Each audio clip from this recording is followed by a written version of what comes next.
According to sources, Lok Sabha MP Ramesh Bidhuri, in the eye of the storm of his derogatory comments against BSP MP Danish Ali in Lok Sabha, has now been tasked with full responsibility in Tonk district of Rajasthan. Now, I have my colleague joining us, Harsha, on the phone to bring us details on this. Harsha, take us through now what's happening. Our sources saying that Ramesh Bidhuri perhaps would be given pole in charge responsibility for Tonk. Well, yes, he definitely attended a coordination meeting of Tonk district held in Jaipur. He was also there, in Tonk itself. In fact, he'd gone with the MP, Sukhbir Singh Jaunpuria. So there is a lot of speculation that perhaps he will. In fact, it's understood that the party send MPs from the national landscape, from the national canvas to state elections, and we've been given to understand that Bidhuri, because of the large Gujar population there, he will be in charge of Tonk district, where there are 4 MLA seats actually, and one of the seats is of course Sachin Pilot's. So, they are probably trying to, in some senses, make it difficult for Pilot, to fight this election, because otherwise Tonk is considered an easy seat for him. But if Bidhuri is going to be party in charge, he will be overseeing that election, he'll be campaigning there, canvassing there, then it's definitely going to make this election a little tough. Also, the entire background of, the polarizing rhetoric that was used. So that probably is also something that is part of the subtext of this decision, but we'll have to see how it finally plays out on the ground. Right, Harsha, thank you for joining us and bringing us those details. We now shift our focus to some news coming in from Madhya Pradesh. Now, in a shocking incident, a 12-year-old girl was found bleeding on the streets of Barnagar in Ujjain. Her medical examination has confirmed rape. What also created outrage was a CCTV footage of the girl wandering on the streets in a semi-naked state, asking for help door to door. People stared but didn't help, and in one clip, she's even shooed away by a man. Finally, she received help at an ashram.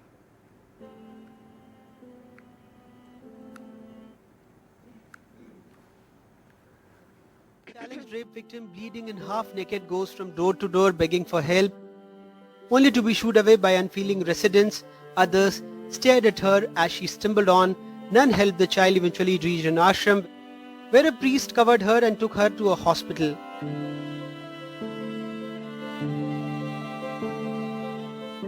Mahakal थाना अंतर्गत एक प्रकरण कायम हुआ है अज्ञात लोगों के विरुद्ध, जिसमें दुष्कर्म की बात सामने आई है, जिसकी पुष्टि मेडिकल के द्वारा की गई है। इसमें एक बड़ी टीम एसआईटी गठित की गई है और लगातार सभी जगह पे इसको हम लोग ट्रैक कर रहे हैं। As the injuries were serious, the girl was rushed to Indore. Police personnel themselves donated blood for her. She is now believed to be stable. The police have arrested an auto driver who they believe to be a sexual deviant. SIT का गठन उसमें कर दिया गया है। एक संदिग्ध को हिरासत में भी लिया है। बच्ची अभी ठीक तरह से बता नहीं पा रही है। उज्जैन की होती प्रतीत नहीं हो रही है, वो उज्जैन से बाहर की कहीं प्रतीत है। स्वास्थ्य का हाल इसके लिए स्वास्थ्य ठीक है। शर्म मानी चाहिए। 18 साल में उन्होंने सुरक्षा देने की नहीं सोची, पर बहनों को वोट बैंक मानते रहे, उनसे वोट की गुहार करते रहे। ऐसे मामा को उखाड़ के फेंकने का संकल्प इस प्रदेश की महिलाएं ले चुकी, और इस बच्ची की न्याय की लड़ाई हम सब मिलकर लड़ेंगे। The horrifying incident has yet again brought under the spotlight Madhya Pradesh's dismal record on violence against women. In 2019, 52,119 women went missing. In 2020, 52,357 women went missing. In 2021, 55,704 women went missing.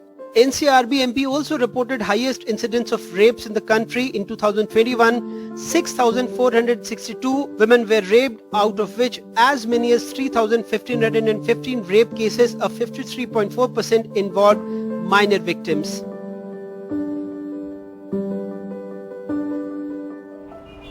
"18 cases of rape were reported from Madhya Pradesh as per NCRB, and out of which 10 involved minors. But it seems the stats or visuals no longer shock a society where crime against women and children has become chillingly common." In Bhopal, with camera person Rizwan Khan, Anurag Dwari for NDTV. Now, ahead of assembly polls in Madhya Pradesh, gun runners arrested from tribal-dominated Dhar district. 3 gun runners, including Ishwar Singh Burnala, wanted in 6 states in a total of 35 crimes. Takdir Singh, wanted in Punjab, Jatan Singh, wanted in Telangana and Karnataka, have been arrested in operations by the Dhar district police based on specific inputs. Now, the chain of police operations against the gun runners are part of a focused operation against the Sikligars, a community which since generations has been skilled in making arms, including firearms in the jungles of Western MP's districts. The special operation by Dhar police resulted in the seizure of 151 firearms, 13 live bullets and a cash of 26 lakh rupees. हम लोगों ने आज एक inter state illegal arms smuggling का बहुत बड़े gang को trace किया है गंधवाड़ी थाना क्षेत्र से, जिसके विभिन्न राज्यों में बहुत सारे अपराध हैं। वो लोग अपराध करने के क्रम में हथियार का निर्माण करना, हथियार को सप्लाई करना और तस्करी करना, इस तरह का गैंग ट्रेस हुआ है। इनका जो कार्य क्षेत्र था, अभी तक के पूछताछ में जो पता चला है, इसमें लोग राजस्थान में, गुजरात में, हरियाणा में, दिल्ली में, कर्नाटक में इन लोगों ने सप्लाई किया हुआ है और विभिन्न राज्यों में इनके खिलाफ करीब 35 अपराध पंजीबद्ध हैं। देखिए, पिछले दिनों करीब 4 महीने में हम लोगों ने 5-6 ऐसे बड़े बड़े गैंग को ट्रेस किया है। कुल मिलाकर के इसके पहले हमने 260 इलीगल आर्म्स जब्त किया है और करीब उनके खिलाफ कार्रवाई भी करी है। Now, a massive operation by the NIA, the agency has detained several people after a multi-state crackdown on the nexus between criminal syndicates in India and Khalistani separatists and terrorists who are based in countries like Pakistan and Canada, who use these networks for terror-related activities.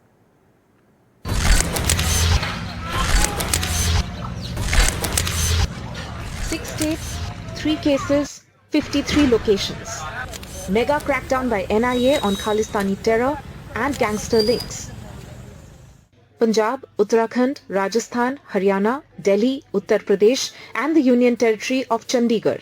NIA teams spanned across to zero in on aids of gangster Lawrence Bishnoi and wanted Khalistani terrorist Arshdeep Dalla. Arshdeep Dalla is known to run an extortion racket in Canada. Why these raids are happening, we have been reporting for a while that how Government of India has found and established links between the gangsters and extremists who are based in Canada, who are backed by Pakistan, and an NIA charge sheet which came to the light yesterday, it was found that in the probe, the NIA found that how these gangsters based in Canada have multiple roles or engage in multiple activities. NIA is primarily looking at tracing funds flowing to Canada, where the gangs are running an extortion racket, enticing Punjabi youth to engage in terror activities and targeted killings. Today's raids were the 7th in a series of crackdowns. Several people were detained, and the NIA found pistols, ammunitions, digital devices and other documents. The raids today focused on weapons suppliers and financiers. As per the NIA, the gangs aiding drug smugglers and terrorists are spread across Pakistan, UAE, Canada and Portugal, and that conspiracies were hatched in jails. The raids come in the backdrop of Canada not sharing any evidence despite insisting that the Indian government is involved in the murder of Khalistani terrorist Hardeep Singh Nijjar in Canada. Meanwhile, Indian agencies continue with their investigation into the gangster Khalistani nexus. With Neeta Sharma and Mohammad Ghazali, Bureau Report, NDTV. Now, amid protests against the killing of 2 students in Manipur intensified, leading to demonstrations clashing with police officers in Imphal, curfew has been reimposed in the state capital with immediate effect following the clashes. Now, earlier police baton charged the protesters and fired tear gas shells to bring the situation under control. 2 photos of the girl and the boy who went missing in July emerged on Monday. They were allegedly killed by an armed group. Now, a top CBI official and his team have flown into Imphal to investigate the case, but the protests have not died down. I have my colleague Ratnadeep with the details. That's what it seems like, because for the past 2 days the students have been agitated. They have been taking out protest march, and in fact what we have seen is that since last evening, after yesterday when a set of students wanted to march towards the CM's residence, the security forces actually fired tear gas shells and smoke bombs, in which about 40 students got injured. After that, we saw in the evening there were pitch battles where stones were pelted on the security forces and they retaliated, and even today there were exchanges from the protester side, that well as the security forces. The students actually today again came back on the streets. In fact, a lot of civil society groups and the student leaders are complaining that there has been police high-handedness. However, a CBI team has landed in Imphal who would be investigating the case of the murder of the two teenagers who were missing from July 6th. But in the hill areas, there were also protests. Those were peaceful. In the hill areas, the people are saying, well, there have been a lot of violences in the hill areas. There have been, crime against women. CBI is supposed to investigate those cases as well.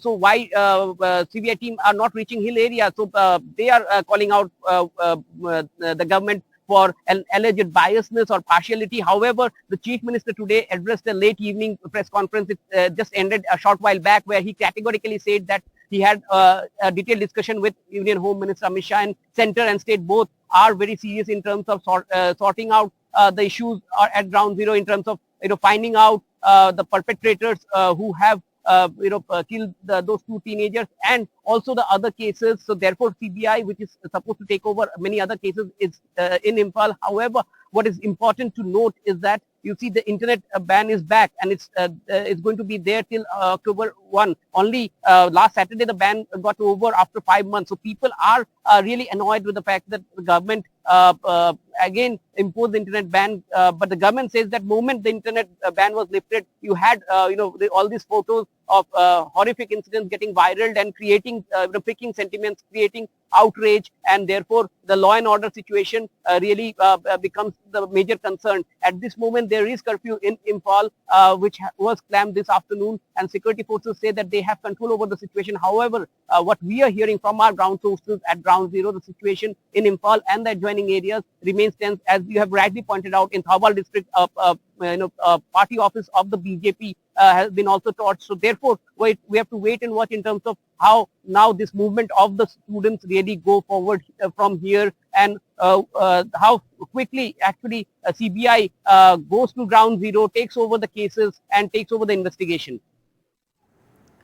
Right, we'll continue tracking these stories for you. For now, we'll take a short break.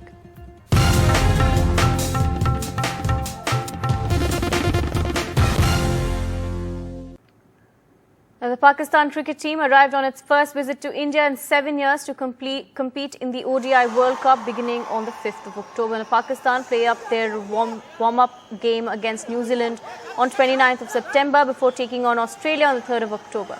Only Mohammad Nawaz and Salman Ali Agha visited India so far for cricket. Babar could not play the T20 World Cup in India in 2016 due to an injury.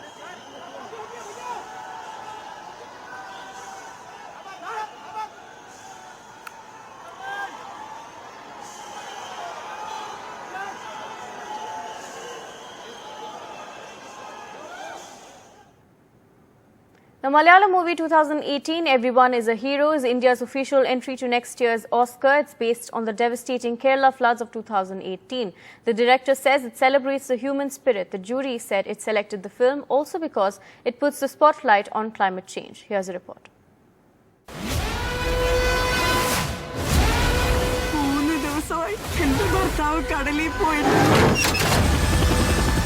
2018.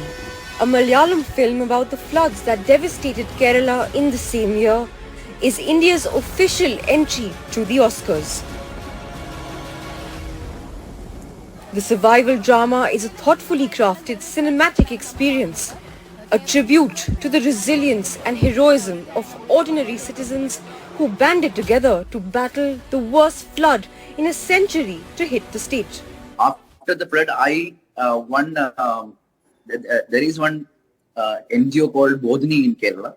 So they approached me to do a documentary based on the Kerala flood to give faith to the people how we are going to survive the flood. So I had to read the newspapers, I had to see the videos, the YouTube channels, the news, and I found that there was a huge success story of Malayalis. Directed by Jude Anthony, the movie stars Tovino Thomas, Kunchako Boban, Asif Ali, Vineet Srinivasan, Narayan and Lal, some of the biggest actors in Malayalam cinema. It's also the highest earning Malayalam movie ever and among the top grossers in Indian cinema. When I think Jude started off making this movie, He was planning it in a minimal budget, but then we got on board a passionate and strong producer who understood the value of this movie and how it can be scaled into another level. And the theaters were flooded with audience, and the audience took the movies into their hearts, and the movie got global acceptance. 2018 has been picked for its depiction of the effects of climate change and will compete for the Best International Feature Film at the Oscars, which will be held on March 10th next year.